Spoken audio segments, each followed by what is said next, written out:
யோசேப்பு போட்ட பலவர்ண அங்கே அல்ல அவர்களுக்கு சகோதரர்களுக்குள்ள பிரச்சனை, அவர்களுக்கு இருக்கிற பிரச்சனை வேற. ஆமென், ஹல்லேலூயா. அவர்கள் பொறாமையினால இவன் எப்படி ஆசீர்வதிக்கப்படலாம். ஆமென், ஹல்லேலூயா. குடும்பத்துல எது சொன்னாலும் குத்தங்க, குடும்பத்துல எது சொன்னாலும் குத்தம். நீ ஏதாவது ஒரு வார்த்தை சொல்லு, இல்ல அது செய்யின்னு சொல்லி ஒரு சத்தம் வரும்.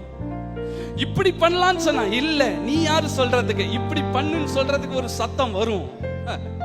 ஆமென், ஹல்லேலூயா. யோசேப்பு சொல்லுகிற ஆலோசனைய இவர்கள் யாருமே கேட்டுக்கொள்ளுகிற அளவிற்கு இவர்கள் என்ன பண்ணல, ஆவிக்குரிய ஜீவிதத்துல இவர்கள் வளரவில்லை. நீ சொன்னதல்ல விஷயம், உனக்குள்ள இருக்கிற அபிஷேகம் தான் அவர்களை டிஸ்டர்ப் பண்ணுதே தவிர அவர்களுக்கு வஸ்திரம் அல்ல டிஸ்டர்பன்ஸ். ஹல்லேலூயா. உனக்கு வஸ்திரம் அல்ல டிஸ்டர்பன்ஸ், நீ